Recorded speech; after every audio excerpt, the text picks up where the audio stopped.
The November wind cut through downtown Chicago like a blade, sending fallen leaves skittering across the pavement as Emily Carter hurried down Michigan Avenue, her worn sneakers splashing through puddles that reflected the gray morning sky. She clutched 2 paper coffee cups in her gloved hands, the warmth seeping through the thin material, providing little comfort against the bitter cold that seemed to penetrate straight to her bones. Her breath formed small clouds in the frigid air as she navigated through the sea of suited professionals who moved with the confident stride of people who belonged in this part of the city, their expensive coats and polished shoes, a stark contrast to her faded jeans and second-hand winter jacket. Emily's mind raced as she walked, mentally calculating the tips from yesterday's shift at Brew and Bean, the small coffee shop where she'd worked for the past 3 years. $47.32. Not nearly enough to cover the electricity bill that was due tomorrow, and definitely not enough to buy the new textbooks her younger brother Jake needed for his community college classes. She quickened her pace, knowing that Mrs. Rodriguez, the shop owner, would dock her pay if she was late again, even though Emily had been covering double shifts since Carmen, the other waitress, had quit without notice last week. The responsibility of caring for Jake had fallen on her shoulders 2 years ago when their parents died in a car accident on I-94 during a winter storm much like this one. At 23, Emily had been forced to abandon her own college dreams and her scholarship to Northwestern to become the sole provider for her 18-year-old brother. Jake was brilliant, the kind of kid who could solve complex mathematical equations in his head, while most people struggled with basic arithmetic, and Emily was determined that he would have the opportunities she'd given up. She worked 60 hours a week between the coffee shop and her weekend job, cleaning offices downtown, sleeping only 4 or 5 hours a night, surviving on caffeine and pure determination. As she turned the corner onto State Street, Emily's phone buzzed in her pocket. She fumbled to retrieve it while balancing the coffee cups, her heart sinking when she saw Jake's name on the screen. I'm sorry to bother you at work, but the landlord called again." His voice was tight with anxiety. "He said if we don't pay the rent by Friday, he's starting eviction proceedings." Emily's stomach dropped. She knew they were behind him, but she'd hoped to negotiate another week when she got her paycheck. "Don't worry about it, Jake. I'll figure something out," she said, forcing confidence into her voice she didn't feel. "Just focus on your studies, okay? Everything's going to be fine." But everything was far from fine, and as Emily ended the call and slipped the phone back into her pocket, she felt the familiar weight of despair settling on her chest like a heavy blanket. She was drowning in responsibilities and bills, working herself to exhaustion, and still falling further behind each month. The American dream felt like a cruel joke, something designed for people who started with advantages she'd never had. Her parents had been good, hard-working people, but they'd left behind more debt than assets, and Emily often wondered if she was destined to repeat their cycle of financial struggle. Lost in her worries, Emily didn't notice the small patch of black ice that had formed on the sidewalk in front of the prestigious Blackstone Hotel. Her foot slipped, and she felt herself falling forward in what seemed like slow motion. The coffee cups flew from her hands, their lids popping off as they sailed through the air, sending hot liquid arcing in a perfect trajectory toward a tall man in an impeccably tailored charcoal gray suit who was stepping out of a sleek black town car. The coffee hit him squarely in the chest, soaking through the expensive fabric and spreading across his crisp white shirt like a brown stain of Emily's mounting panic. She scrambled to her feet, her cheeks burning with embarrassment as she took in the sight of the man she'd just drenched. He was probably in his early 30s with dark hair that was perfectly styled despite the wind, and the kind of understated elegance that spoke of old money and exclusive clubs.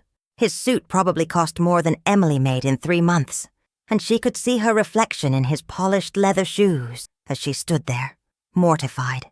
"Oh my God, I am so sorry," Emily stammered, grabbing napkins from her pocket and reaching toward him before stopping herself, suddenly aware that touching a stranger might make the situation even worse. "I slipped on the ice, and I didn't see you." And now your beautiful suit is ruined, and I don't even know how I'm going to pay for the dry cleaning and—" She was babbling, her words tumbling over each other, as her mind calculated the cost of replacing a suit like his. It would probably take her entire paycheck, maybe two.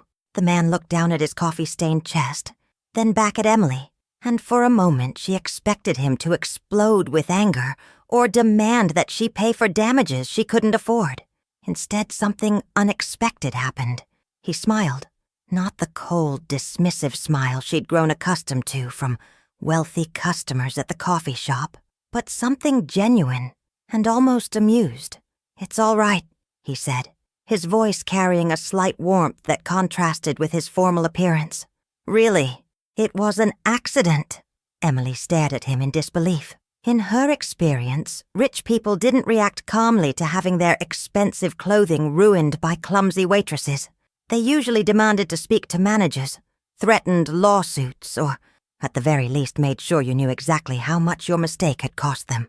But this man seemed genuinely unbothered, as if having coffee spilled on him was just another minor inconvenience in his day. "But your suit," she protested weakly. "It must have cost a fortune, and now it's completely ruined because of me." "Ethan Blake," he said, extending his hand despite the coffee stains spreading across his shirt. Emily hesitated for a moment before taking it, acutely aware of how rough her own hands were compared to his. "Emily Carter," she replied, surprised by the firmness of his handshake and the way he maintained eye contact as if she were someone worth paying attention to. There was something about his presence that made her feel simultaneously nervous and oddly comfortable, as if he possessed the rare ability to make people feel seen rather than judged. As they stood there on the busy sidewalk, Emily couldn't shake the feeling that this moment was somehow significant, though she couldn't put her finger on why. Maybe it was the way Ethan seemed to study her face, not with the predatory interest she'd learned to recognize and deflect, but with genuine curiosity, as if he were trying to solve a puzzle he found intriguing. Or maybe it was simply the relief of encountering kindness when she'd expected anger, a small reminder that not everyone in the world was out to make her life more difficult than it already was. "I really should get going," Emily said finally, glancing at her watch and realizing she was now definitely going to be late for work. "But please, let me give you my number so I can pay for the cleaning or replacement or whatever you need." Ethan waved off her offer with a gesture that suggested money was the least of his concerns. "Don't worry about it, Emily. Sometimes the best things in life happen by accident." His words stayed with her as she hurried away, leaving her to wonder what he could possibly have meant, and why a simple accident involving spilled coffee felt like the beginning of something she couldn't yet name. 3 days after the coffee incident, Emily was wiping down tables at Brew and Bean during the afternoon lull, when the familiar chime of the door announced another customer. She looked up from her work expecting to see one of their regulars, but instead found herself face to face with Ethan Blake. He looked different in casual clothes, dark jeans and a navy sweater that made his eyes appear almost gray in the coffee shop's warm lighting. But there was no mistaking the confident way he carried himself, or the slight smile that played at the corners of his mouth when he spotted her. "Emily," he said, approaching the counter with the same measured steps she remembered from their sidewalk encounter. "I was hoping I'd find you here." She felt her heart skip unexpectedly, though she told herself it was just surprise at seeing him again. Rich guys like Ethan Blake didn't typically seek out working-class coffee shops in neighborhoods like this one, where the customers were mostly construction workers, students from the community college, and elderly residents who counted their change carefully before ordering. "Mr. Blake," she replied, suddenly conscious of her appearance. The coffee-stained apron, her hair pulled back in a messy ponytail, the fact that she probably smelled like espresso and cleaning supplies. "What can I get you? Though I should warn you, our coffee might not be up to the standards you're used to." She gestured around the small shop with its mismatched furniture, faded wallpaper, and the ancient espresso machine that Mrs. Rodriguez refused to replace, despite its tendency to make alarming grinding noises. Ethan's eyes swept the space. But instead of the disdain Emily expected, she saw something that looked almost like appreciation. Actually, this place has character. Sometimes the most expensive isn't the most valuable. He paused at the counter, studying the handwritten menu board behind her head. I'll take whatever you recommend. You probably know coffee better than most people I've met. The simple acknowledgement of her expertise, the suggestion that her opinion might actually matter, caught Emily off guard. She was used to customers treating her like part of the furniture, someone to take their order and disappear until they needed a refill. Our dark roast is really good, she said, moving toward the machine. Mrs. Rodriguez gets the beans from a small roaster on the south side. It's nothing fancy, but it's honest coffee, you know. Honest coffee, Ethan repeated as if testing the phrase. I like that.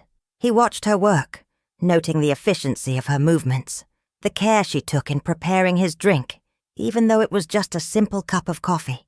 There was something almost meditative about the way she went through the familiar motions, and Ethan found himself thinking about the last time he'd watched someone take such pride in their work, no matter how small or seemingly insignificant. As Emily handed him the steaming cup, their fingers brushed briefly, and she felt that same strange flutter from their first meeting. So, she said, trying to sound casual, what brings you to our neighborhood? I'm guessing you don't usually venture this far from downtown. She was fishing, she knew, but something about Ethan Blake intrigued her beyond the obvious wealth and good looks. There was a depth to him that she couldn't quite read, as if he were carefully controlling what he let the world see. Ethan took a sip of his coffee, and Emily was pleased to see genuine appreciation cross his features. You're right. This is excellent. And to answer your question, I've been exploring different parts of the city lately, trying to understand communities I've never really paid attention to before. He seemed to be choosing his words carefully, and Emily sensed there was more to his presence here than casual neighborhood tourism. Understanding communities, she repeated, leaning against the counter. The shop was empty except for Mr. Kowalski, who came in every day at 3:30 for black coffee and a chocolate chip cookie, and she could see him still had 20 minutes before his usual arrival time. That sounds like something a politician would say, or maybe a developer looking for his next project. There was a slight edge to her voice, born from years of watching her neighborhood change as properties were bought up and long-time residents were priced out. Ethan set down his cup and met her gaze directly. I can understand why you'd be suspicious, but I'm not here to gentrify anything or displace anyone. Actually, I'm working on something that I hope will do the opposite. He paused, seeming to wrestle with how much to reveal. I'm developing a foundation that focuses on community investment, not just throwing money at problems, but actually listening to what neighborhoods need and working with residents to create sustainable solutions. Emily studied his face, looking for signs of the performative philanthropy she'd seen from other wealthy do-gooders who swept into poor communities with great fanfare and little understanding. But Ethan's expression was serious, almost vulnerable, as if her opinion of his work actually mattered to him. And what makes you think you can understand what communities like this one need? She asked. Not unkindly, but with the directness that came from having no patience for empty gestures. Honestly, I don't think I can understand it from the outside, Ethan admitted. That's why I'm here talking to people like you. I've spent most of my life insulated from real problems, making money from ideas and algorithms while other people dealt with actual struggles. But recently, I've realized that all the success in the world doesn't mean much if you're not connected to something real. The honesty in his voice surprised Emily. She'd expected corporate speak or vague platitudes about giving back to the community, not this kind of raw admission. What changed? She asked, genuinely curious now. I mean, most billionaires don't suddenly develop a conscience about inequality. Did you have some kind of dramatic awakening? Ethan smiled ruefully. Nothing that dramatic. My father died last year, and going through his papers, I found out about some of the things he'd funded quietly. Scholarships for kids who reminded him of himself growing up poor. Small business loans for people banks wouldn't touch. That sort of thing. He never talked about it, never made it part of his public image. It was just something he did because he remembered what it was like to need help and not have anywhere to turn. Emily felt something shift in her perception of him. The idea that his wealth came with its own form of guilt and responsibility hadn't occurred to her. She'd always imagined that being rich must feel like winning. But listening to Ethan, she began to understand that maybe extreme wealth came with its own kinds of isolation and pressure. "So you're trying to follow in his footsteps," she said. "In a way. But I want to do it better, more thoughtfully. I want to make sure the help actually helps, you know? Not just makes me feel better about having more money than I could spend in several lifetimes." Ethan finished his coffee and set the cup down. "Which brings me to why I really came here today.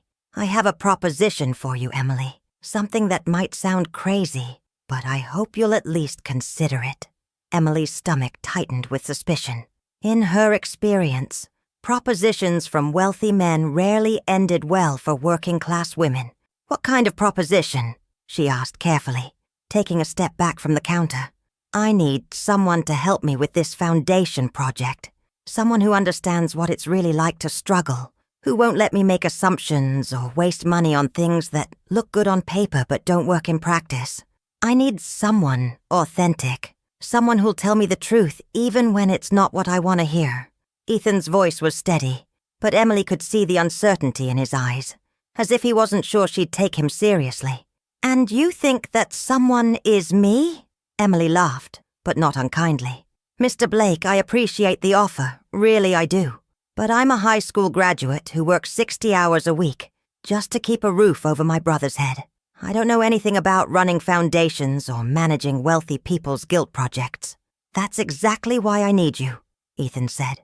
"I don't need someone with an MBA who's going to give me statistics and projections.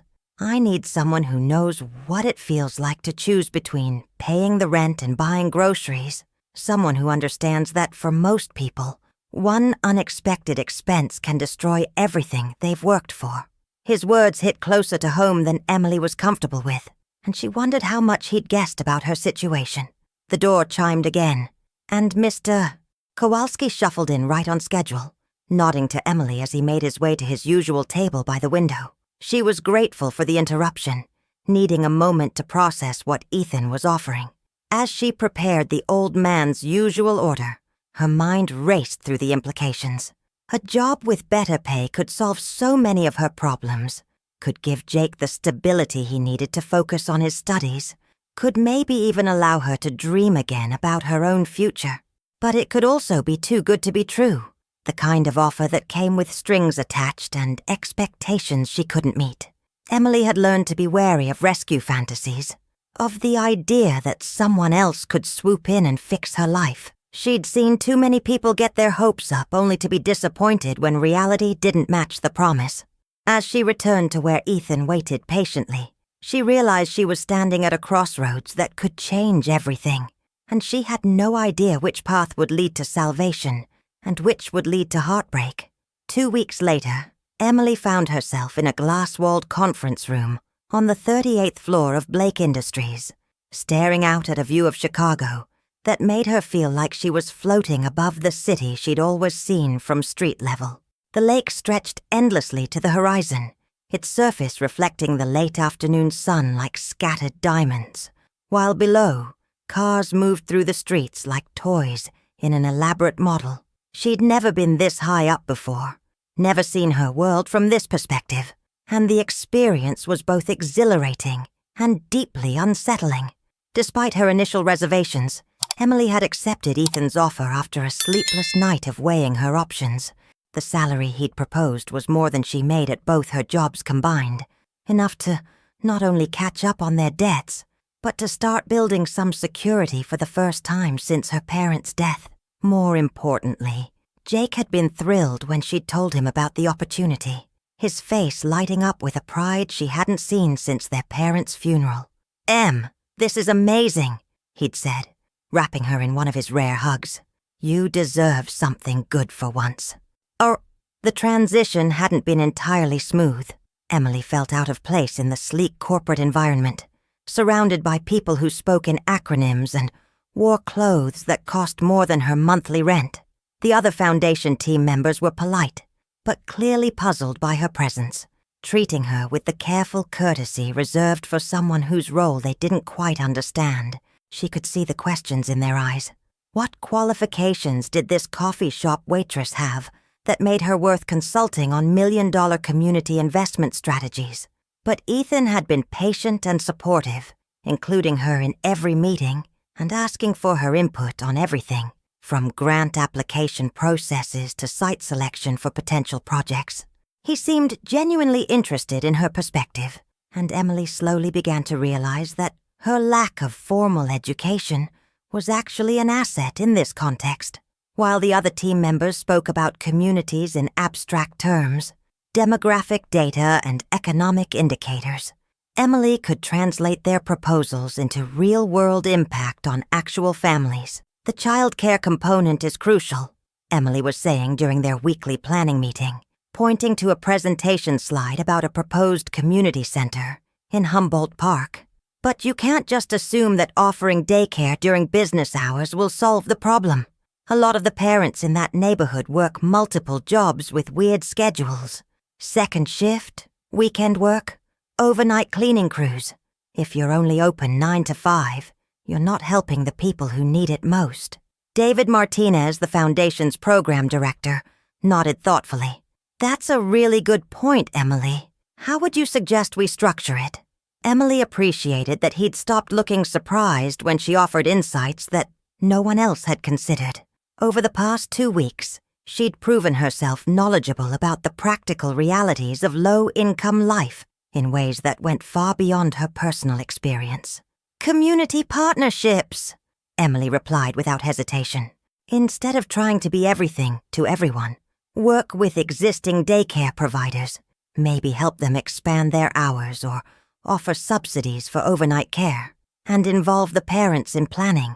They know what they need better than any of us do. She was gaining confidence in these meetings, learning to trust that her voice mattered, that her experiences had value in this room full of people with advanced degrees. Ethan smiled from his position at the head of the table, and Emily felt the familiar warmth that his approval always brought. Over the past weeks, they'd developed an easy working relationship, staying late to review proposals and spending long lunches discussing the complexities of urban poverty. Emily found herself looking forward to these conversations, appreciating Ethan's willingness to listen and his genuine desire to understand issues he'd never personally faced. But it was more than just professional respect that was developing between them, and Emily was increasingly aware of the way her heart rate quickened when Ethan entered a room, the way she found herself thinking about him during the rare quiet moments when she wasn't focused on work or Jake. She told herself it was just gratitude for the opportunity he'd given her. But late at night, when she lay awake in her small apartment, she couldn't deny that her feelings were becoming more complicated than simple professional appreciation. After the meeting ended and the other team members dispersed, Ethan lingered in the conference room, gathering his papers slowly as Emily packed up her notes.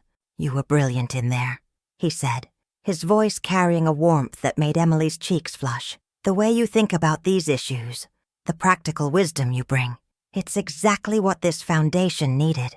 "I'm just saying what seems obvious to me," Emily replied, though she was pleased by his praise. "When you've lived paycheck to paycheck, you learn to think about the details that people with security never have to consider." She paused, then decided to voice something that had been bothering her. "But sometimes I wonder if the other team members think you hired me as some kind of token, you know? The authentic poor person who adds credibility to your rich guy philanthropy project." Ethan's expression grew serious, and he set down his papers to give her his full attention. "Is that what you think? That you're here as window dressing?" Emily shrugged, not entirely sure how to articulate the insecurity that gnawed at her during weaker moments. "I don't know. Sometimes I feel like I'm playing dress-up, pretending to belong in meetings where people casually discuss million-dollar budgets, like I used to talk about saving up for a $20 grocery splurge." "Emily," Ethan said, moving closer to where she stood by the window, You belong here because you're smart, insightful, and you understand things the rest of us can only theorize about. Yes, your background is part of why I wanted you on this team, but not as a token, as an expert. You're an expert in something most people in this building have never experienced, but desperately need to understand. The sincerity in his voice, the way he looked at her, as if she were someone remarkable rather than someone to be pitied, made Emily's breath catch in her throat. For a moment, the professional distance they had maintained seemed to shimmer and fade, replaced by something more intimate and dangerous. Emily could feel the pull between them, the undeniable chemistry that had been building through weeks of long conversations and shared purpose. "Ethan," she started to say, but was interrupted by the buzz of his phone. He glanced at the screen, and his expression immediately changed, the warmth draining from his face as if someone had flipped a switch. "I'm sorry, Emily, I have to take this," he said, his tone suddenly formal and distant. "Can we continue this conversation tomorrow?" Emily nodded, confused by the abrupt shift in his demeanor, and watched as he stepped out of the conference room to take the call. Through the glass walls, she could see him pacing as he spoke, his free hand running through his hair in a gesture of frustration or stress. She couldn't hear the words, but his body language spoke of tension and conflict, and Emily found herself wondering what kind of call could transform him so quickly from the warm, engaging man she'd been talking with to this closed-off stranger. When Ethan returned to the conference room 5 minutes later, he was all business again, discussing logistics for their site visit to Humboldt Park the following week, as if their previous conversation had never happened.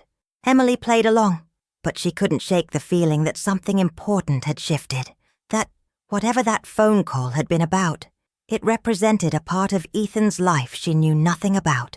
That evening, as Emily sat at her kitchen table helping Jake with his calculus homework, she found herself replaying the moment in the conference room when she'd felt so close to crossing a line with Ethan. Part of her was relieved that the phone call had interrupted them before they could do something that might complicate their working relationship. But another part of her, a part she was trying hard to ignore, was disappointed that the moment had passed, leaving her with more questions than answers about what was really developing between them. "Em, you're not paying attention," Jake said, tapping his pencil against the table. "I asked you to check this derivative 3 times. Emily snapped back to the present, focusing on her brother's homework and pushing thoughts of Ethan Blake firmly to the back of her mind. Whatever was happening between them, whatever secrets he was keeping, she couldn't afford to lose sight of what really mattered. Jake was depending on her, and she'd learned long ago that when you came from nothing, you couldn't take anything for granted, especially the kindness of wealthy men who might have motivations you couldn't see.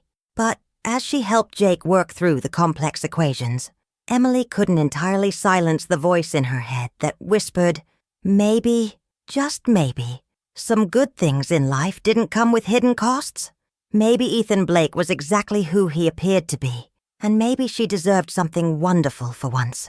The possibility was terrifying and exhilarating in equal measure, and Emily found herself caught between hope and fear, unsure which emotion would ultimately prove stronger. The Humboldt Park Community Center was bustling with activity when Emily and Ethan arrived for what was supposed to be a routine site assessment. Children's laughter echoed from the gymnasium where an after-school basketball program was in session, while in the main hall, a group of elderly residents practiced Tai Chi with graceful, synchronized movements. Emily watched Ethan take in the scene, noting how his expression softened as he observed the genuine connections between people who had found community in this worn but welcoming space. "This is what success really looks like," Emily said quietly as they waited for Maria Santos, the center director, to finish a phone call. "Not fancy equipment or perfect facilities, but people who have a place where they belong." She'd been thinking a lot about belonging lately, especially as her role at the foundation had evolved from consultant to something that felt more like partnership. Working with Ethan had awakened parts of herself she'd buried under years of survival mode. Her natural curiosity, her desire to contribute to something meaningful, her capacity for hope. Maria emerged from her office with the warm smile that had made her a beloved figure in the neighborhood for over 2 decades. She was a woman in her 60s who had raised her own children while building programs that had touched hundreds of families, and Emily immediately felt the kind of maternal warmth she'd missed since her mother's death. Emily, Ethan, thank you so much for coming. I'm excited to show you what we've been able to accomplish with the preliminary funding. As Maria led them through the center, pointing out recent improvements and explaining the various programs, Emily noticed how naturally Ethan engaged with the people they met. He didn't have the stilted interaction style she'd observed in other wealthy donors who visited community spaces. There was no condescension or performative interest. Instead, he listened with genuine attention when a teenage girl explained her college preparation program, and he asked thoughtful questions about challenges and successes. "The literacy program has been our biggest success story," Maria was saying as they toured the renovated library space. "We've had 3 adults earn their GEDs this year, and 2 of them have started college courses. But what I'm most proud of is how the program has brought families together. Parents and children doing homework side by side, grandparents sharing stories with kids who are learning to read." Emily felt a familiar tightness in her chest as she watched a young mother helping her daughter sound out words in a picture book. It reminded her of countless evenings spent at this same table with Jake, both of them struggling through homework while their parents worked late shifts. The memory was bittersweet, painful because of everything they'd lost, but also a reminder of the resilience that had carried them through. "Emily," Ethan said quietly, moving to stand beside her. "Are you all right?" She realized she'd been staring at the mother and daughter for longer than appropriate, lost in her own memories. "I'm fine," she said, but her voice sounded strained even to her own ears. "It just reminds me of when Jake and I were younger, you know? Before our parents died, when we thought everything would always be okay." The vulnerability in her voice seemed to affect Ethan deeply. Over the past month, he'd learned to read her moods and expressions, understanding that Emily rarely allowed herself to acknowledge pain or loss. She was so focused on moving forward, on solving problems and taking care of others, that she seldom gave herself permission to grieve what she'd sacrificed along the way. After they finished the tour and said goodbye to Maria, Ethan suggested they walk through the neighborhood rather than immediately returning to the office.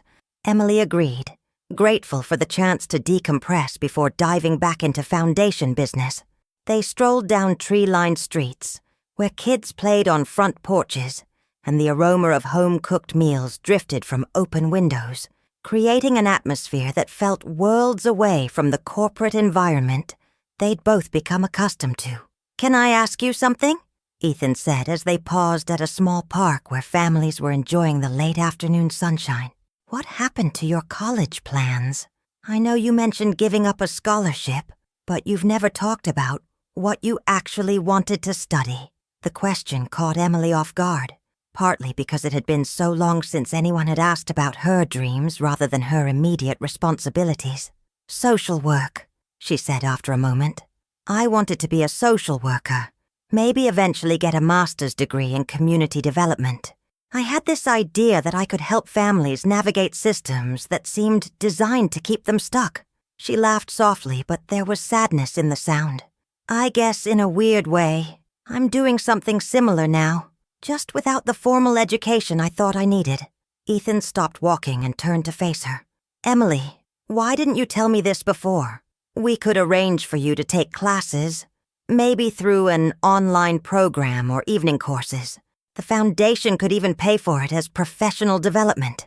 The offer was generous, typical of Ethan's impulse to solve problems with resources, but Emily shook her head. "It's not about the money, though. I appreciate the offer," she said. "It's about time, energy, mental space. Jake's still in school, and even with this job, I worry about him, constantly. I can't focus on my own education when I'm not sure he's getting everything he needs." She began walking again, uncomfortable with the intensity of Ethan's attention when she was feeling so exposed. "What if I told you that Jake could intern with the foundation next summer?" Ethan said, falling into step beside her. Paid internship, flexible hours that work around his class schedule, exposure to different career paths. Would that help ease some of your worry about his future? Emily stopped abruptly, staring at him with a mixture of gratitude and suspicion. Why would you do that? Jake's just a kid. He doesn't have any experience with this kind of work. But even as she said it, Emily was thinking about how much her brother would love the opportunity, how his face would light up when she told him about the possibility. Jake had always been fascinated by the intersection of technology and social justice, and working with the foundation could give him exactly the kind of real-world experience that looked impressive on college applications. Because he's your brother, and because you've told me how brilliant he is, Ethan said simply. But also because bright young people from communities like this one bring perspectives we need. Jake could contribute to our youth programs, maybe help us understand how to better reach teenagers who are aging out of traditional services. The kindness behind the offer overwhelmed Emily, and she felt tears threatening to spill over. For so long she'd carried the burden of Jake's future entirely on her own shoulders, lying awake at night worried about whether she was giving him enough opportunities, whether her love and determination were sufficient substitutes for all the advantages she couldn't provide. The idea that someone else might invest in Jake's potential, that she didn't have to be his only champion, was almost too wonderful to believe. Ethan, she said, her voice thick with emotion. I don't understand why you're being so good to us. People like you don't usually care about people like me and Jake, not really. So what is it that you want? What's the catch? The questions came out harsher than she'd intended, but Emily had learned to be wary of gifts that seemed too generous, offers that appeared to have no strings attached. Ethan was quiet for a long moment, and Emily could see him wrestling with something internal, some decision about how much truth to reveal. When he finally spoke, his voice was quieter than usual, almost vulnerable. The catch is that I'm falling in love with you, Emily, and that terrifies me more than any business deal I've ever negotiated. The admission hung in the air between them like a bridge neither was sure they should cross. Emily felt her heart racing, every nerve ending suddenly alert as she processed what he'd just said. Part of her wanted to step closer, to admit that she'd been fighting the same feelings for weeks. But another part of her, the part that had learned to protect herself from disappointment, held her back. Ethan, she started, but he held up a hand, clearly needing to finish what he'd started. I know how this looks. Wealthy guy falls for the working-class woman he's trying to help. I know all the ways this could be interpreted, all the power dynamics that make it complicated. But what I feel for you has nothing to do with some savior complex or charity case romance. You're the strongest, most genuine person I've ever met, and being around you makes me want to be better than I've ever been.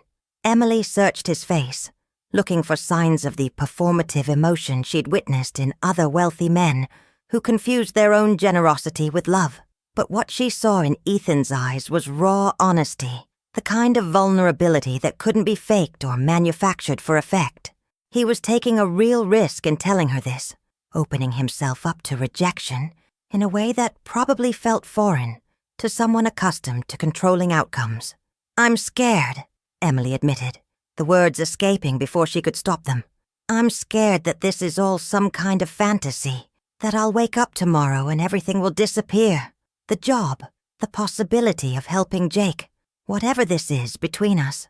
I'm scared that I'm not sophisticated enough or educated enough to be part of your world long term. Ethan stepped closer, and Emily didn't move away. What if my world isn't worth being part of?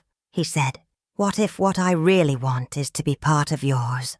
The question surprised her, partly because she'd never considered that her world, with its financial struggles and constant uncertainty, might have anything to offer someone who had every material advantage. My world isn't glamorous, Ethan. It's staying up until 3 a.m. because Jake has a fever, and you can't afford to miss work to take him to the doctor. It's choosing between paying the electric bill and buying groceries. It's watching your dreams get smaller and smaller, until just surviving feels like success. Emily's voice was steady, but Ethan could hear the pain beneath her matter-of-fact description. Your world is also loyalty and resilience and love that doesn't come with conditions, Ethan replied. It's caring more about your brother's future than your own comfort. It's working 3 jobs without complaining, because that's what your family needs. It's the kind of authenticity I've been looking for my entire life without realizing what I was missing. They stood facing each other in the small park as the sun began to set, painting the sky in shades of pink and gold that seemed to soften the edges of their uncertainty. Emily could feel herself wavering, caught between the safety of keeping her heart protected and the terrifying possibility of trusting someone with her happiness. Around them, families were packing up their picnic dinners and calling children in for the night, the ordinary rhythms of life continuing, while Emily felt her own life balancing on the edge of transformation. If we do this, she said finally, if we try to make something real between us, I need you to promise me something. Ethan nodded, clearly willing to agree to whatever she needed. Promise me that no matter what happens with us personally, you won't let it affect Jake's opportunities or my job with the foundation. Promise me that if this doesn't work out, you won't punish him for my choices.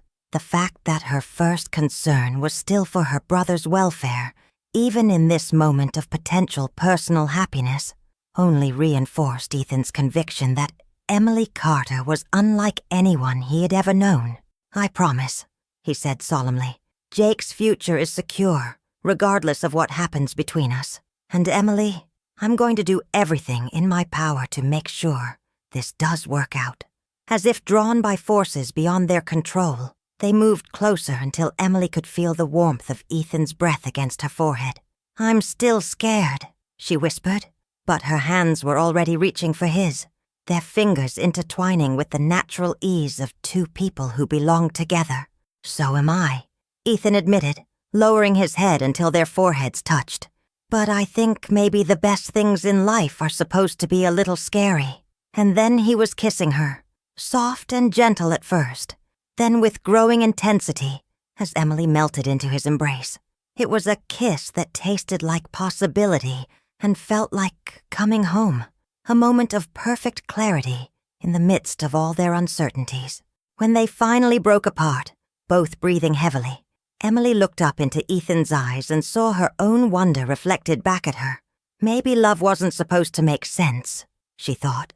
Maybe it was supposed to feel exactly like this, terrifying and wonderful and completely worth the risk. As they walked back toward his car, hands linked and hearts open, Emily allowed herself to believe that sometimes the most unlikely love stories turned out to be the most true.